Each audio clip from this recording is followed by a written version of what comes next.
Hi students, welcome to Chem-Free tutorial. In this video, let's see class 9 science exploration chapter 7 work, energy and simple machines. Work அப்படின்னா வேலை, energy அப்படின்னா ஆற்றல், simple machines அப்படின்னா சின்ன சின்ன இயந்திரங்கள். அதுதான் என்னன்னு சொல்லுவோம், எளிதான இயந்திரங்களை தான் simple machines சொல்லுவோம். இதை பத்தி இந்த டாபிக்ல லெசன்ல பார்க்கலாமா?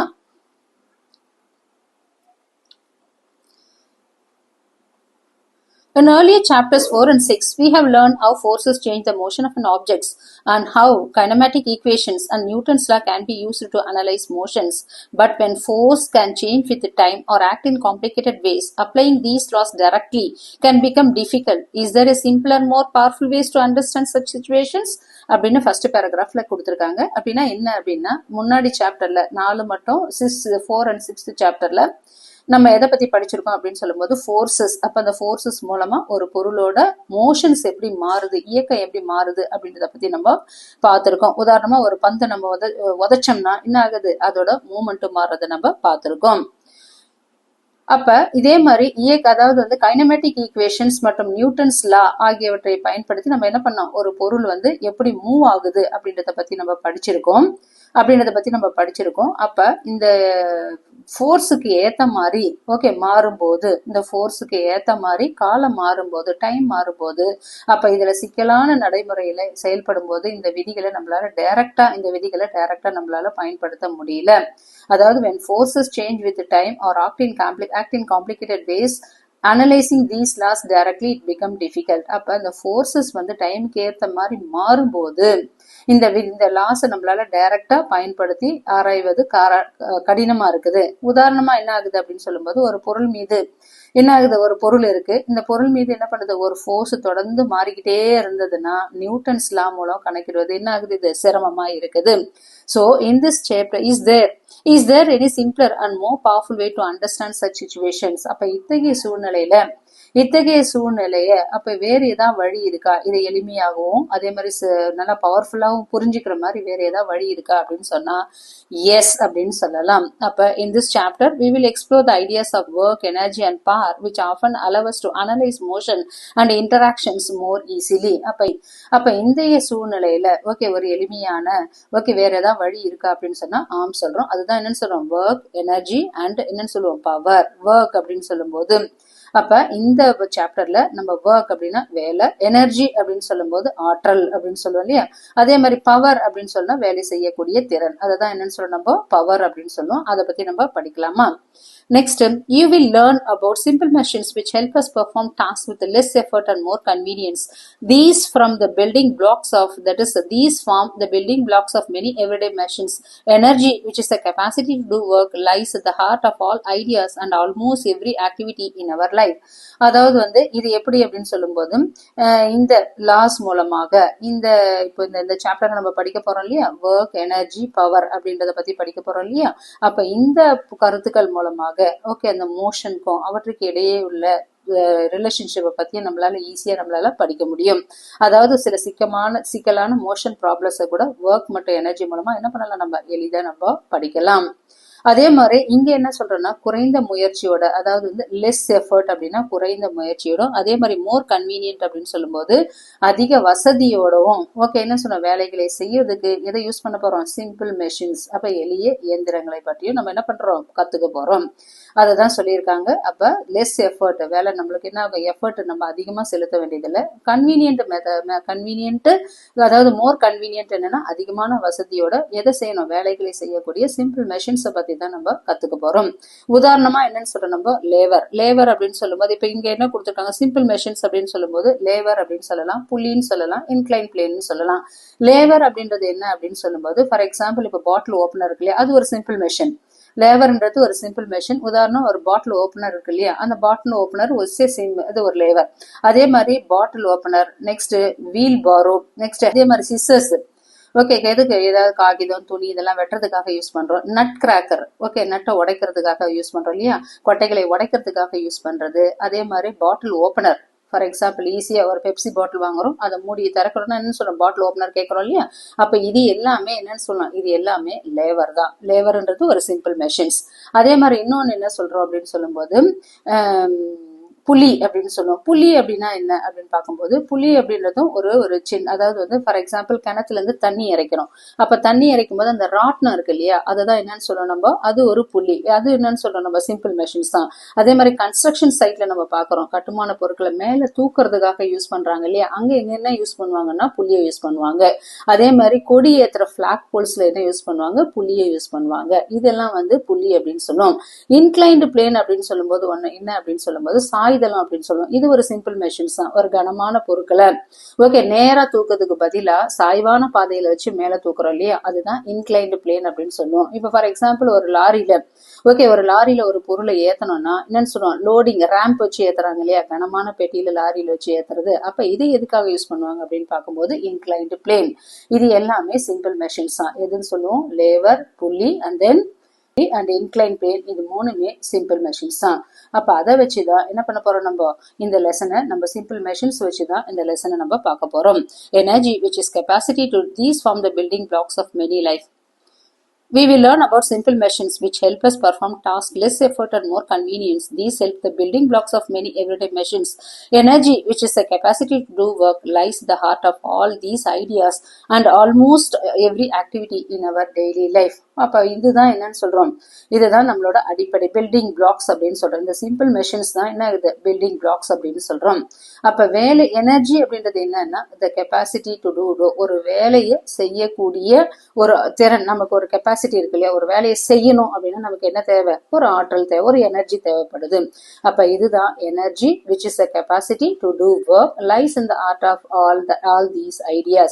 அப்ப வேலையை செய்யக்கூடிய இந்த திறனை தான் நம்ம என்ன சொல்றோம், நம்ம எனர்ஜி அப்படின்னு சொல்றோம். அப்ப எனர்ஜி இருந்தாதான் ஒரு வேலையை நம்மளால செய்ய முடியும். So energy means capacity to do work. And almost every activity in our life அப்படின்னு பார்க்கும்போது நம்ம அன்றாட வாழ்க்கையில டெய்லி லைஃப்ல கிட்டத்தட்ட எல்லா செயல்களையும் நம்ம செய்யணும்னா நமக்கு என்ன தேவை, ஒரு எனர்ஜி தேவைப்படுது. உதாரணமா நடக்கிறது, ஓடுறது, சமைக்கிறது, வெஹிக்கிள்ஸ் ஓட்டுறது, எல்லாத்துக்குமே என்ன தேவை, நம்மளுக்கு ஒரு எனர்ஜி தேவைப்படுது. இந்த எனர்ஜி எங்க இருந்து நம்ம கிடைக்கும், சாப்பிட்றதுல இருந்து தான். ஃபுட்டு தான், food provide us energy to do work. அதனாலதான் என்னன்னு சொல்லுவாங்க, நல்லா சாப்பிடணும்னு சொல்லுவாங்க. எதுக்காக நல்லா சாப்பிடணும், நல்லா சாப்பிட்டாதான் நல்ல எனர்ஜி கிடைக்கும். நல்ல எனர்ஜி கிடைச்சதுன்னா நம்மளால ஈஸியா படிக்க முடியும். ஸ்டூடெண்ட்ஸ் சொல்லும்போது படிக்க முடியும். பெரியவங்க அப்படின்னு சொல்லும்போது ஒரு வேலையை செய்யணும்னா என்ன தேவை, நம்மளுக்கு எனர்ஜி தேவைப்படுது. அப்ப food provide energy to walk, electricity provide energy to rotate a fan, fuel provide energy to move a car. அப்ப ஃபுட் அப்படின்றது it provides energy to work. நமக்கு தேவையான வேலையை செய்வதற்கு தேவையான எனர்ஜியை கொடுக்கறது எதுன்னா ஃபுட். அப்ப food, energy, we can do work அப்படின்னு சொல்லலாம். Next electricity, second one. Electricity provides energy to rotate a fan. அதே மாதிரி மின்சாரம், எலக்ட்ரிசிட்டி என்ன பண்ணுது, அதாவது வந்து ஃபேனு சுத்துறதுக்கு தேவையான எனர்ஜியை கொடுக்குது. அப்ப எப்படி எனர்ஜியை கொடுக்குது, ஃபர்ஸ்ட் எலக்ட்ரிக்கல் எனர்ஜி, ஒரு மிஷின் இருக்கு இல்லையா, அந்த ஃபேன்ல இருக்கிற மிஷின் மெக்கானிக்கல் எனர்ஜியா மாறுது. அந்த மெக்கானிக்கல் எனர்ஜி மூலமா ஃபேன் என்ன ஆகுது, ரொட்டேட் ஆகுது. அப்ப first electrical energy, mechanical energy, fan rotate ஆகுது. இதுதான் electricity provides energy to rotate a fan. Next fuel provides energy to move a car. அதே மாதிரி என்ன, ஒரு கார் ஓடணும், என்ன தேவை, அதுக்கு ஃபியூவல் தேவை. Fuel provides energy to move a car. ஒரு கார் ரன் ஆகணும்னா அதுக்கு என்ன தேவை, ஃபியூவல், பெட்ரோல் ஆர் டீசல் தெரிந்தாதான் என்ன ஆகும், அது எனர்ஜியா மாறும். ஓகே, எனர்ஜியா மாறும்போது தான் என்ன ஆகும், கார் மூவ் ஆகும். We often use the words work, energy and power in everyday conversation. இப்ப நம்ம டெய்லி தினசரியில இதெல்லாம் இந்த வேர்ட்ஸ் எல்லாம் நம்ம கேள்விப்படுறோம். ஒர்க், எனர்ஜி, பவர் அப்படின்ற வார்த்தைகளை அடிக்கடிக்கு நம்ம என்ன பண்றோம், யூஸ் பண்றோம். எப்படி அப்படின்னா, இன்னைக்கு நான் நிறைய வேலை செஞ்சேன் அப்படின்னு சொல்லுவோம். அதே மாதிரி எனக்கு எனர்ஜியே இல்லை அப்படின்னு சொல்றோம். இந்த மெஷினுக்கு எனக்கு எனர்ஜி இல்லை, ஆனா இந்த மெஷினுக்கு நல்ல எனர்ஜி இருக்கு, இவங்களுக்கு எப்படிதான் எனர்ஜி இருக்கோ இந்த அளவுக்கு அப்படின்னு சொல்றோம். அப்ப இது மாதிரி இவங்களுக்கு எவ்வளவு பவர் இருக்கு அப்படின்னு சொல்றோம். அப்ப அது மாதிரி நிறைய வேலை செஞ்சேன், நான் இன்னைக்கு நிறைய ஒர்க் பண்ணேன், எனக்கு எனர்ஜியே இல்லை, இந்த மிஷினுக்கு அதிக பவர் இருக்கு, அவங்களுக்கு நிறைய பவர் இருக்கு, அவங்க ஆபீசஸ்க்கு அதிகமான பவர் இருக்கு அப்படின்னு நம்ம நிறைய இந்த வார்த்தைகளை கேள்விப்படுறோம். ஒர்க், எனர்ஜி, பவர் அப்படின்ற வேர்டை அடிக்கடிக்க நம்ம எவ்ரிடே லைஃப்ல நம்ம கேள்விப்படுறோம். As we learned in chapter 1 these terms to precise meaning in science, let us first understand how to define work. Okay, அப்ப இந்த சாப்டர் 1ல நம்ம எப்படி இப்ப கத்துக்கிட்டோமோ அதே மாதிரி இந்த சயின்ஸ்லயும் நம்ம என்ன பண்ணோம், ஒர்க், எனர்ஜி, பவர் ஆகிய ஒவ்வொரு வேர்டுக்கும் நம்ம என்ன பண்றோம், ஒரு குறிப்பிட்ட அளவுக்கு ஒரு மீனிங் இருக்கு. ஓகே, ஒரு துல்லியமான ஒரு மீனிங் இருக்கு. அப்ப நம்ம டெய்லி யூஸ் பண்ற ஒவ்வொரு பொருளும் என்ன, சயின்ஸ்ல பயன்படுத்தக்கூடிய பொருளும் ஒரே மாதிரி இருக்க வேண்டிய அவசியம் இல்லை. அப்ப let us first understand how to define work. அதால first நம்ம என்னன்னா வேலை அப்படின்றதுல சயின்ஸ்ல எப்படி நம்ம படிக்க போறோம், சயின்ஸ்ல எப்படி நம்ம டிஃபைன் பண்றோம் அப்படின்றத முதல்ல புரிஞ்சுக்கலாமா? work done by constant force. Constant force அப்படின்னா ஒன்றும் கிடையாது, மாறாத ஒரு ஃபோர்ஸை தான் கான்ஸ்டன்ட் ஃபோர்ஸ் அப்படின்னு சொல்லுவோம். ஃபார் எக்ஸாம்பிள், இப்போ நம்ம சூப்பர் மார்க்கெட்டுக்கு போகிறோம், அங்கே ஒரு ட்ராலி எடுக்கிறோம், ஷாப்பிங் ட்ராலி இருக்கு. அந்த ஷாப்பிங் ட்ராலியை ஒரே அளவு ஃபோர்ஸோட தொடர்ந்து தள்ளிக்கிட்டே போனால் அதுதான் என்னன்னு சொல்லுவோம், நம்ம கான்ஸ்டன்ட் ஃபோர்ஸ் அப்படின்னு சொல்லுவோம். அப்போ work done by constant force அப்படின்னு பார்க்கும்போது, அதாவது ஒரு பொருள் மீது செயல்படக்கூடிய ஃபோர்ஸும் அதோட டைரக்ஷனும் மாறாம இருந்தா அதுதான் கான்ஸ்டன்ட் ஃபோர்ஸ். இப்ப இங்க இந்த மாறாத கான்ஸ்டன்டா இருக்கக்கூடிய ஃபோர்ஸால் செய்யப்படக்கூடிய வேலையை தான் work done by a constant force அப்படின்ற டாபிக்ல பார்க்க போறோம். Let us begin by doing some thinking based on our experience of lifting objects to a height. இப்ப இதை எப்படி நம்ம படிக்க போறோம் அப்படின்னு பார்க்கும்போது, ஃபார் எக்ஸாம்பிள் நம்மளோட டெய்லி லைஃப்ல ஜஸ்ட் ஒரு பொருளை ஒரு குறிப்பிட்ட உயரத்துக்கு நம்ம தூக்குறோம் இல்லையா, அதை வச்சு அதோட எக்ஸ்பீரியன்ஸை வச்சுதான் முதல்ல நம்ம யோசிக்கணும். Consider a wheat bag of mass 5 kg kept on the floor. For example, wheat bag of அதாவது ஒரு கோதுமை மூட்டை 5 கிலோ வெயிட் உள்ள ஒரு கோதுமை பேக் ஃப்ளோர்ல இருக்கு. Gravitational force mg act downwards on the bag. இப்போ இங்க என்ன ஆகுது அப்படின்னா, தரையில ஒரு ஃபார் எக்ஸாம்பிள் ஒரு 5 kg உள்ள ஒரு கோதுமை மூட்டை இருப்பதா நம்ம நினைச்சுக்கிறோம். இப்போ இதோட கிராவிடேஷனல் ஃபோர்ஸ் என்ன ஆகும்னா, கிராவிடேஷனல் ஃபோர்ஸ் எப்பவுமே கிராவிடேஷனல் ஃபோர்ஸ் என்ன ஆகும், டவுன்வர்டு கீழ் நோக்கி தான் இழுக்கும். அதாலதான் என்ன ஆகுது, மேல தூக்கி எறிகிற ஒவ்வொரு பொருளும் டியூ டு கிராவிட்டி என்ன ஆகுது, கீழ் நோக்கி வரதுன்னு நம்ம ஏற்கனவே படிச்சிருக்கோம். அப்ப அந்த கிராவிடேஷனல் ஃபோர்ஸ் என்ன ஆகும்னா, இந்த மூட்டையின் மீது என்ன ஆகுது, கீழ் நோக்கி எடுக்குது.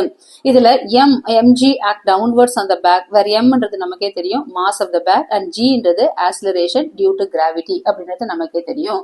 அப்ப புவியீர்ப்பு அதாவது கிராவிடேஷனல் ஃபோர்ஸ் அப்படின்றது அந்த மூட்டையை என்ன பண்ணுது, கீழ் நோக்கி எடுக்குது.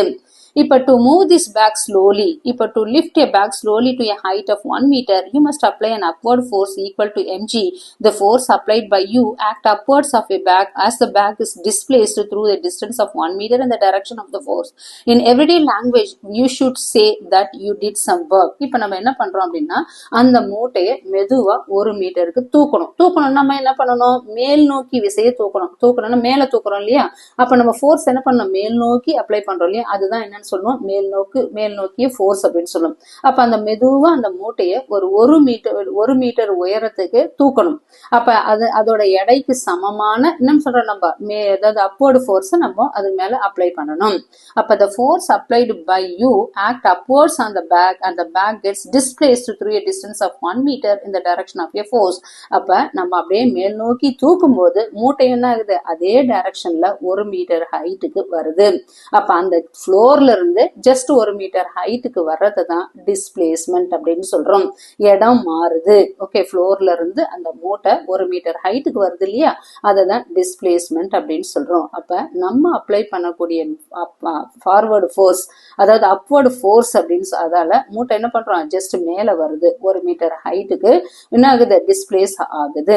அப்ப ஒரு பொருள் மீது ஃபோர்ஸ் செலுத்தப்பட்டு ஃபோர்ஸ் அப்ளை பண்றோம்.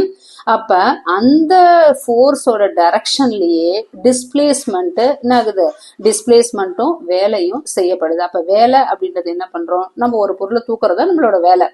அதுக்காக நம்ம என்ன பண்றோம், நம்மளோட ஃபோர்ஸை அப்ளை பண்ணி என்ன பண்றோம், அதை நம்ம தூக்கணும். அப்ளை பண்ணும்போது என்ன ஆகும், ஒரு பொருளோட இடம் மாறுது, ஃப்ளோர்ல இருந்து அப்படி மேல அப்படி தூக்குறது. அப்ப இதுதான் முக்கியமானது. அப்ப ஒரு பொருளின் மீது ஃபோர்ஸ் என்ன பண்றோம், அப்ளை பண்றோம். அது என்ன ஆகுது, அந்த ஃபோர்ஸோட டைரக்ஷன்ல பொருள் மாறுது, டிஸ்பிளேஸ் ஆகும்போது வேலை என்ன பண்ணுது, செய்யப்படுகிறது. அப்பதான் ஒர்க் அப்படின்ற ஒரு கான்செப்ட் வருது. நம்ம ஒரு பொருளை எடுக்கணும்னு முடிவு பண்ணிட்டோம்னா நம்ம அந்த ஒரு வேலையை செய்யணும். என்ன செய்யணும், அந்த மூட்டையை தூக்கி வைக்கணும். அதுதான் நம்மளோட வேலை. அப்ப அதுக்காக நம்ம என்ன பண்ணணும், ஃபோர்ஸ் அப்ளை பண்ணணும். எப்படி அப்ளை பண்ணணும், ஜஸ்ட் எப்படி அப்ளை பண்ணணும், கீழ இருந்து மேல் நோக்கி தூக்குறோம். அப்ப தூக்கும் போது என்ன ஆகும், அந்த பொருள் ஒரு இடத்துல இருந்து இன்னொருத்துக்கு இடம் மாறுது. அதுதான் நம்மளோட வேலை. இப்ப அதே if you lift 3 such bags one after another, the other to the same height, you would have done 3 times more work than to lift one bag. இப்ப சப்போஸ் 3 மூட்டை இருக்கு. இப்ப ஒரு மூட்டை 5 கிலோ இருந்தது, 1 மீட்டர் ஹைட்டுக்கு தூக்கணும். இப்ப இதையே 3 மூட்டை இருந்தா என்ன ஆகும்? ஓகே, அப்ப 3 மூட்டையும் ஒன்னு பின்னாடி ஒன்னா, அதாவது one after the other to the same height அப்படின்னு சொல்றோம். இதே மாதிரி 3 மூட்டைய ஒன்னு பின்னாடி ஒன்னா அதே உயரத்துக்கு தூக்கணும். அப்ப என்ன ஆகும்? ஒரு மூட்டையை தூக்குவதை காட்டிலும் இந்த 3 மடங்கு வேலையை நம்ம செய்யணும். அப்ப என்ன ஆகும்? 3 மூட்டைகளோட அந்த மொத்த மாசு அதிகமா இருக்குதா, நம்ம ஃபோர்ஸ் அப்ப 3 மூட்டை, அப்ப ஒரு மூட்டையை தூக்குறதுக்கு நம்ம வந்து ஃபோர்ஸ் சும்மா தூக்குறதுக்கு ஃபோர்ஸ் அப்ளை பண்ணா போதும். அதே 3 மூட்டையை தூக்குறதுக்கு நம்ம என்ன பண்ணணும்? அதிகமான நம்ம ஃபோர்ஸ் தேவைப்படுது. அப்ப அதிகமான எனர்ஜி தேவைப்படும். If you lift 3 such bags one after the other to the same height, அதே ஹைட்டுக்கு ஒன்னு பின்னாடி ஒன்னாடா, ஃபர்ஸ்ட் ஒரு மூட்டையை தூக்கி 1 மீட்டர் ஹைட்டுக்கு வைக்கிறோம், இன்னொரு மூட்டையை தூக்கி இன்னொரு மீட்டருக்கு ஹைட்டு வைக்கிறோம், இன்னொரு மூட்டையை தூக்கி இன்னொரு மீட்டர் ஹைட்டுக்கு. அப்ப 3 டைம் நம்ம இதை பண்றோம். அப்ப 3 times more work than to lift. ஒரு பேக்கை தூக்குறதுக்கு ஒரு மடங்கு, 3 மூட்டையை தூக்கணும்னா 3 மடங்கு நம்மளுக்கு என்ன தேவை? ஃபோர்ஸ் தேவை. அதே மாதிரி ஒர்க் பண்ணணும். If the bag is lifted to the same height by a vessel using the some fuel, it will require 3 times more fuel to lift 3 such bags. அப்ப 3 மூட்டைகளை தூக்கணும்னா என்ன பண்ணணும்? நம்ம அதிகமா ஃபோர்ஸ் அப்ளை பண்ணணும். இதையே 3 மூட்டைகளும் ஒன்னா தூக்கணும்னா, now suppose if you lift all the 3 bags together to the same height, இப்ப ஒன்னு பின்னாடி ஒன்னு மேல வந்து ஒன்னு பின்னாடி ஒன்னா தூக்கணும். அப்ப என்ன ஆகுது? 3 மடங்கு நம்மளுக்கு எனர்ஜி தேவைப்படுது, 3 மடங்கு ஃபோர்ஸ் அப்ளை பண்ண வேண்டியதா இருக்கு. அந்த 3 என்ன ஆகுது? இந்த 3 மூட்டைகளும் என்ன இருக்கு? தட் இஸ் 1 மீட்டர் ஹைட்டுக்கு தூக்க வேண்டியதா இருக்க வேண்டியது. இப்ப சப்போஸ் இந்த 3 பேக்ஸையும் என்ன பண்றோம்? அட் ஏ டைம்ல தூக்குறோம். Okay, suppose you lift all the 3 bags together to the same height. இப்போ 3 மூட்டைகளும் ஒரே நேரத்துல அதே ஹைட்டுக்கு தூக்குவதா நினைச்சுக்கிட்டோம்னா, அப்போ ஒரு மூட்டையை தூக்குவதற்கு தேவையான ஃபோர்ஸை விட நம்ம என்ன பண்ணணும்? 3 மடங்கு அதிகமான ஃபோர்ஸை அதை அப்ளை பண்ணணும். அப்ப அதே தூரம் தான், ஆனா என்ன பண்றோம்? நம்ம அதிகமான ஃபோர்ஸை பயன்படுத்தும் போது அதோட வேலையும் என்ன ஆகும்? அதிகமா ஆகும். Now suppose you lift 3 bags together to the same height, you would need to apply a force 3 times larger than the required of a single bag, since you have done the same task as in the work done by you in 3 times as the work required to lift 1 kg bag. அதாவது வந்து just நம்ம 1 metre ஹைட்டுக்கு தான் தூக்குறோம். ஆனா என்ன இருக்கு? 3 packs இருக்கு. அப்ப 3 பேக்ஸுக்கு நம்ம மேல தூக்கும் போது ஓகே அதிகமான ஃபோர்ஸ் அப்ளை பண்ண வேண்டியதா இருக்கு.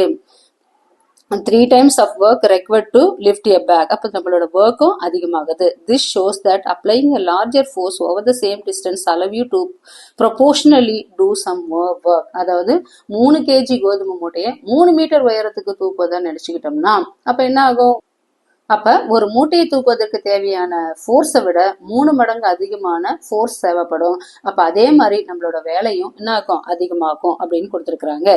Next consider lifting a single 5 kg of bag of wheat but a height of 3 meter. Next என்ன பண்றோம் அப்படின்னு பார்க்கும்போது ஓகே, நெக்ஸ்ட் இப்ப இந்த 5 kg ஆஃப் பேக், அதே 5 kg 5 கிலோ இருக்கக்கூடிய ஒரு கோதுமை மூட்டைய நம்ம எத்தனை மீட்டர் ஹைட்டுக்கு தூக்குறோம்னா 3 மீட்டர். முன்னாடி என்ன 1 மீட்டர் தூக்கணும். ஆனா இப்ப அதே 5 kg ஆஃப் பேக் உள்ள ஒரு கோதுமை மூட்டைய என்ன சொல்றோம்? நம்ம 3 மீட்டர் ஹைட்டுக்கு தூக்குறோம். அப்ப என்ன ஆகுது? டிஸ்பிளேஸ் ஆகுது ஃப்ளோர்ல இருந்து. அப்ப நம்ம 3 கிலோமீட்டர் ஹைட்டுக்கு தூக்கும் போது என்ன ஆகுது? நம்ம ஃபோர்ஸ் அப்ளை பண்ணி அதை தூக்குறோம். ஒரு வேலையை ஒன்றும் இல்லை, ஒரு 3 கிலோ 5 கிலோ இருக்கக்கூடிய ஒரு கோதுமையோட பேக்கை நம்ம என்ன பண்றோம்? 3 மீட்டருக்கு ஹைட்டுக்கு தூக்கணும். அதுதான் நம்மளோட வேலை.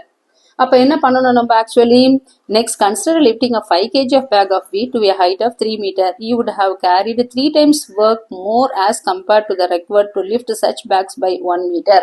அப்போ 1 மீட்டர் வந்து முன்னாடி வந்து 1 மீட்டர் தூக்கணும். இப்போ வந்து என்ன பண்ண போறோம்? 3 மீட்டர் ஹைட்டுக்கு தூக்கணும். அப்ப பொருளோட டிஸ்பிளேஸ்மெண்ட் அதிகமா வருது. அப்ப 5 kg கோதுமை மூட்டையை 3 மீட்டர் உயரத்துக்கு தூக்கணும்னா 1 மீட்டர் உயரத்தை தூக்குவதுக்கு விட 3 மீட்டர் உயரத்துக்கு தூக்கும் போது அப்ப அதாவது 3 மடங்கு என்ன ஆகுது? டிஸ்டன்ஸ் அதிகமாகுது, 3 மடங்கு வேலை அதிகமாகுது. அப்ப அதிகமான ஃபோர்ஸ் பிளஸ் அதிகமான டிஸ்பிளேஸ்மெண்ட் கிவ்ஸ் என்ன ஆகுது? More work. அப்ப மோர் ஃபோர்ஸ், மோர் டிஸ்பிளேஸ்மெண்ட், மோர் ஒர்க் அப்படின்னு சொல்லலாம். In the same simple machine, it is used 3 times its session of the lift by a bag of 1 meter in each time. It would require 3 times more fuel. Thus, applying the same force over a larger distance allow you to proportionally more to. இதுதான் அங்க கொடுத்திருக்காங்க. The scientific definition of work done by a force is based on. அப்ப work done அப்படின்றது என்ன அப்படின்னு பார்க்கும்போது the work done by a constant force acting on an object in bringing about a certain displacement. அப்ப work done அப்படின்றது work done அப்படின்னா ஒரு வேலையை முடிக்கிறது, அதுதான் ஒரு வேலையை செய்யறது, அதுதான் work done. அப்ப work done எதை பொறுத்து இருக்கு? அது ஒரு வேலை அப்படின்றது எதை பொறுத்து இருக்கு? நம்ம force apply பண்ணோம். force apply பண்ணும்போது அந்த பொருள் ஒரு இடத்துல இருந்து இன்னொரு இடத்துக்கு நகரத பார்க்கிறோம். அப்ப work அப்படின்றது என்ன? work done அப்படின்றது என்னன்னா force into displacement.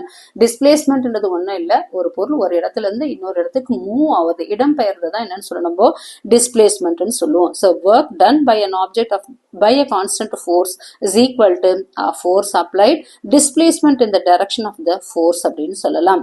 In the example that we have discussed, the displacement was in the vertical direction. However, it can be used even if the force and displacement both are in the horizontal direction or any other direction for that matter. அப்ப work is equal to force into displacement. force அப்படின்றது F ன்னு சொல்லுவோம், displacement அப்படின்னு சொல்லுவோம் small s ன்னு சொல்லலாம், work அப்படின்றது W அப்படின்னு சொல்லலாம். W is equal to F into S. W ன்றது work, F ன்றது force, S ன்றது displacement. In the example that we have discussed, the displacement fought in the vertical direction. இங்க என்ன கொடுத்திருக்காங்க? இந்த displacement war in the vertical direction. verticalனா straight. Okay, இந்த displacement இப்ப நம்ம மேல பார்த்த எக்ஸாம்பிள் எல்லாமே, இப்போ ஒரு பேக் இருக்கு, இந்த தான் கோதுமை மூட்டை பேக் இருக்கு, இந்த நம்ம என்ன சொல்றோம், மேல் நோக்கி தூக்குறோம், vertical direction.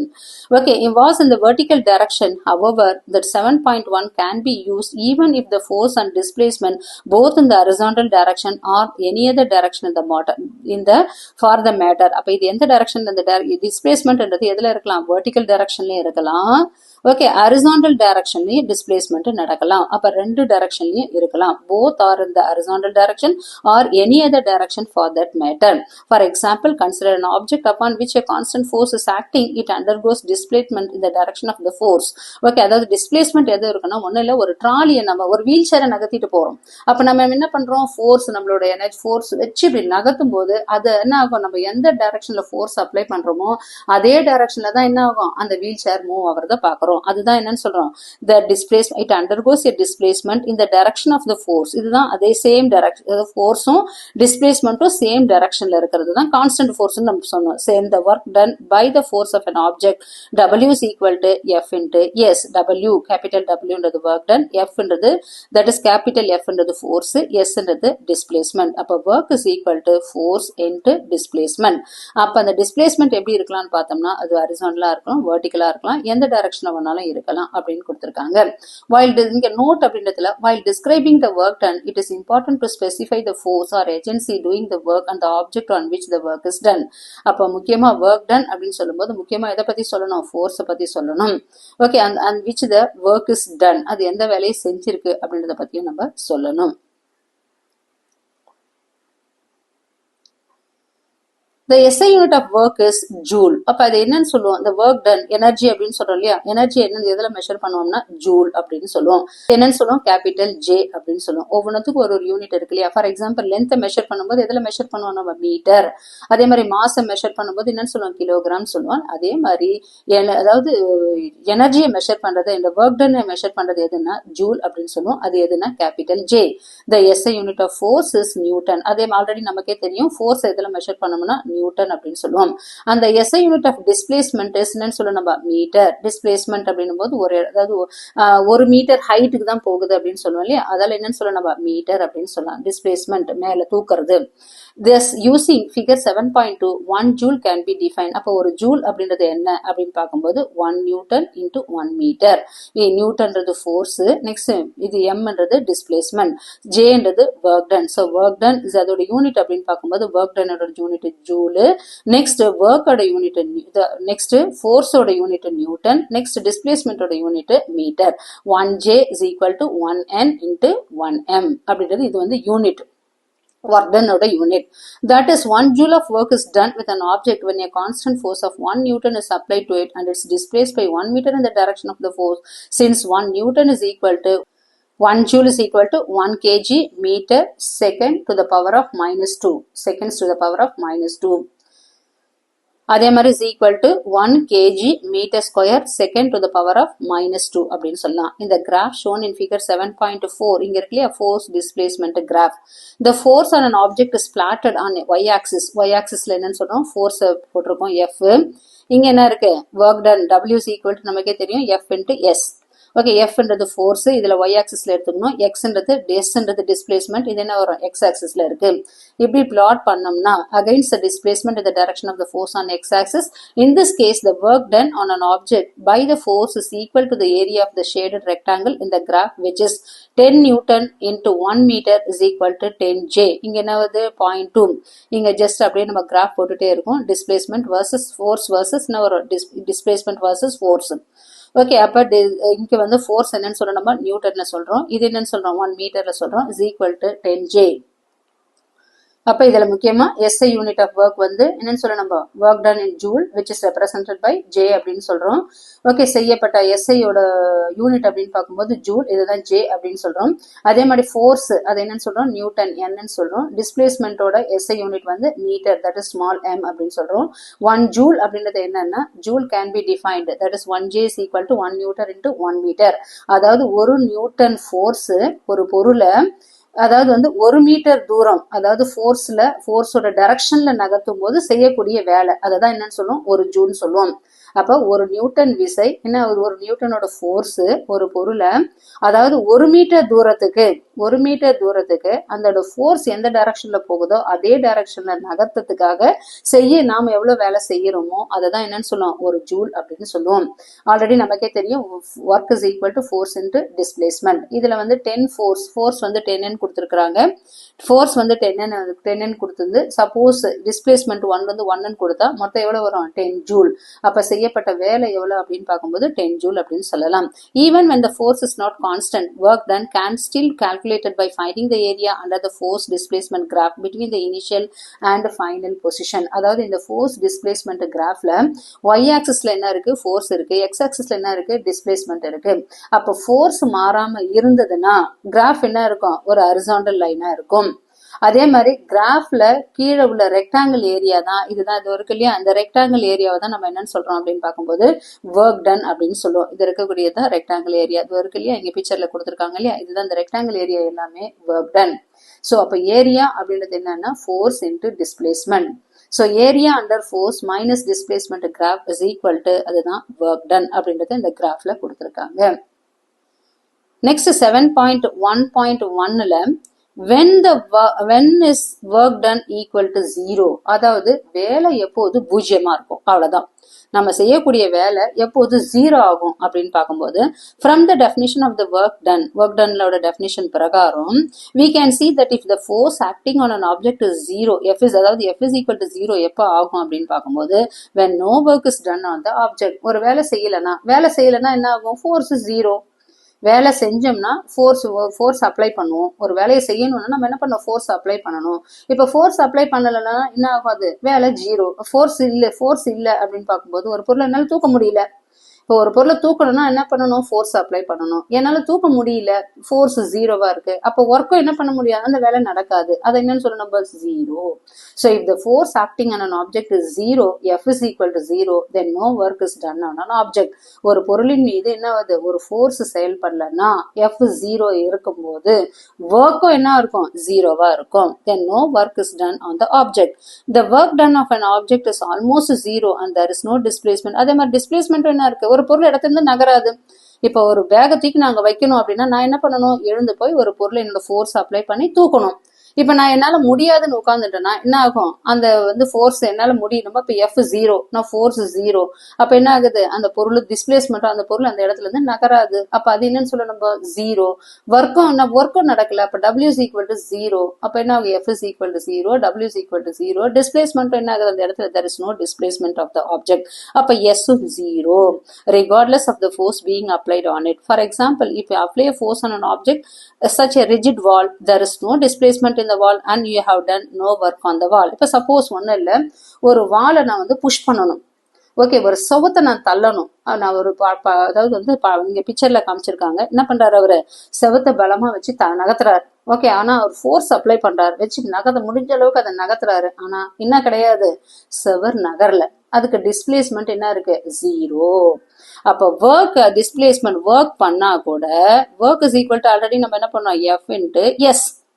இப்ப எஃப் ஏதாவது டபிள்யூ இருக்கு, எஃப் இருக்கு, ஆனா எஸ் 0வா இருக்கு. அப்ப என்னன்னு சொல்லுவோம், எஃப் இன்ட்டு 0 என்னன்னு சொல்லுவோம்.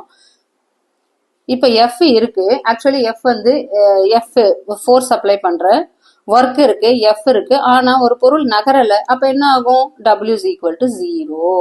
டிஸ்பிளேஸ்மெண்ட் 0 இருக்கும்போது டபிள்யூவும் 0, எஃப்பும் 0 தான். Okay, so work is equal to force into displacement. அப்ப ஒரு செவுத்தின் மீது செய்யக்கூடிய வேலையும் என்ன ஆயிடுது, 0 ஆயிடுது. டிஸ்பிளேஸ்மெண்ட் 0 ஆகும்போது வேலையும் 0 ஆயிடுது அப்படின்னு இதுல நம்ம தெரிஞ்சுக்கிறோம். So the wall you have done no work. அப்ப நகரலைன்னா டிஸ்பிளேஸ்மெண்ட் இல்ல, நம்ம ஃபோர்ஸ் அப்ளை பண்றோம், ஒர்க் பண்றோம், ஆனா செவரு நகரல, ரிஜிடா இருக்கு, செவர் வந்து நகர்த்த முடியாது நம்மளால. அப்ப அதோட ஒர்க்கும் 0 அப்படின்னு சொல்லலாம். டிஸ்பிளேஸ்மெண்ட் 0, அப்ப ஒர்க்கும் 0. ஆனா நம்மளுக்கு என்ன இருக்கு, நம்ம நகர்த்து நம்மளுக்கு டயர்ட் ஆகும், உடம்புக்கு என்ன ஆகும், சோர்வு நடக்கும். This means that the odd because you feel tired to apply your force. Muscles in your body repeatedly expand and contract and use up the internal energy of your body. Thus you may feel tired even though in a scientific sense you have not done any work on the object. இருந்தாலும் உடலுக்கு நம்மளுக்கு சோர்வு ஏற்படலாம், ஆனா physics பிரகாரம், science பிரகாரம் என்ன நடக்கல, செவரின் மீது என்ன நடக்கல, வேலை நடக்கல. அதால சுவத்துக்கு என்ன கிடையாது, டிஸ்பிளேஸ்மெண்ட் இல்ல. அப்ப ஒர்க் 0 அப்படின்னு கொடுத்திருக்காங்க. Next, ready to go beyond அப்படின்ற டாபிக்ல, if a force act in the direction perpendicular to the displacement of an object, the work done by the force is 0. இப்ப சப்போஸ் அதாவது வந்து இந்த இங்க நம்ம பாக்குறோம், இந்த அதாவது வந்து இங்க பெர்பெண்டிகுலரா இருக்கு பாருங்க, இங்க 90 டிகிரி, இங்க வந்து நகர்த்துறாங்க, இதுக்கு ஃபோர்ஸ் இது பர்பெண்டிகுலரா இருக்கு. அதே மாதிரி இங்க என்ன இருக்கு, ஜஸ்ட் ஒரு பணப்பெட்டியை தூக்கிட்டு போறாங்க அவங்க மேல இருக்க force applied by the girl on the box into என்ன இருக்கு, டிஸ்பிளேஸ்மெண்ட். இங்க வந்து ஃபோர்ஸ் அப்ளை பண்றாங்க, இந்த பாக்ஸ் இப்படி நகருது. அப்ப இது என்னவா இருக்கு, பெர்பெண்டிகுலரா இருக்கு. If a force act in a direction perpendicular to the displacement of an object, the work done by the force is 0. அதே மாதிரி அதாவது வந்து இந்த பணத்துல ஒரு லேடி வந்து பெட்டி எடுத்துட்டு என்ன பண்றாங்க, கிடைமட்டமா நடக்கிறாங்க. கிடைமட்டம் அப்படின்னு சொல்லும்போது ஹரிசாண்டலா நடக்கிறாங்க. அப்ப பெட்டி மேல அவ செலுத்தக்கூடிய ஃபோர்ஸ் என்ன இருக்கு, மேல் நோக்கி அப்போர்டு ஃபோர்ஸ் இருக்கு. அப்ப பெட்டி நகர டைரக்ஷன் என்ன இருக்கு, முன்னோக்கி இருக்கு. அவ ரெண்டுமே என்ன இருக்கு, 90 டிகிரி ஆங்கிள் இருக்கு. அப்ப ஃபோர்ஸோட direction is not equal to டிஸ்பிளேஸ்மெண்டோட டைரக்ஷன். ஃபோர்ஸோட direction is not equal to என்ன வருது, டிஸ்பிளேஸ்மெண்ட் டைரக்ஷன். அப்ப என்ன ஆகுது, அதாவது அந்த ஃபோர்ஸோட டைரக்ஷன்ல என்ன கிடையாது, டிஸ்பிளேஸ்மெண்ட் இல்ல. அதனால அந்த ஃபோர்ஸால பெட்டியின் மீது செய்யக்கூடிய வேலை என்னன்னு சொல்ல, நம்ம 0 அப்படின்னு சொல்லலாம். அப்ப சிம்பிளா சொல்லும் போது ஃபோர்ஸ் என்ன இருக்கு, அப்போர்டு ஃபோர்ஸ், டிஸ்பிளேஸ்மெண்ட் என்ன இருக்கு, இப்படி இருக்கு. அப்ப ரெண்டுமே என்னன்னு சொல்ல, நம்ம 90 டிகிரில இருக்கும்போது ஒர்க் இஸ் ஈக்குவல் டு 0 அப்படின்னு சொல்லலாம். அப்ப அங்கே என்ன கிடையாது, ஒர்க் கிடையாது. பர்பெண்டிகுலரா இருந்தாலும் ஃபோர்ஸும், ஆக்சுவலி சிம்பிளா சொல்லணும்னா ஃபோர்ஸும் டிஸ்பிளேஸ்மெண்ட்டும் பர்பெண்டிகுலரா இருந்தாலும் என்ன கிடையாது, ஒர்க் அங்கேயும் ஒர்க் வந்து 0 அப்படின்னு சொல்லலாம். Because there is no displacement in the direction of the force. For example, when a girl carries a box while walking, she applies an upward force to balance its weight while the box moves horizontally. Since the force and displacement are perpendicular to each other, the work is done by this force on the box. In higher grades, you will learn how to calculate the work done when the force and displacement are at an angle to each other. அப்ப இங்க சிம்பிளா என்ன புரிஞ்சுக்கலாம் அப்படின்னு பார்க்கும்போது, இங்க சிம்பிளா என்ன பண்ண, டிஸ்பிளேஸ்மெண்ட் இல்லைன்னா ஒர்க் 0வா இருக்கும், டிஸ்பிளேஸ்மெண்ட் 0வா இருக்கும்போது ஒர்க் 0வா இருக்கும். அதே மாதிரி ஃபோர்ஸும் டிஸ்பிளேஸ்மெண்ட்டும் பெர்பெண்டிகுலரா இருக்கும்போது 90 டிகிரில இருக்கும் போதும் ஒர்க் வந்து 0வா இருக்கலாம் அப்படின்னு இந்த பேஜ்ல நம்ம இதை கத்துக்கிறோம். Up to this topic, part 1 gets over. We will meet part 2 in the next video. Like, share and subscribe Chem Free Tutorial. Thank you.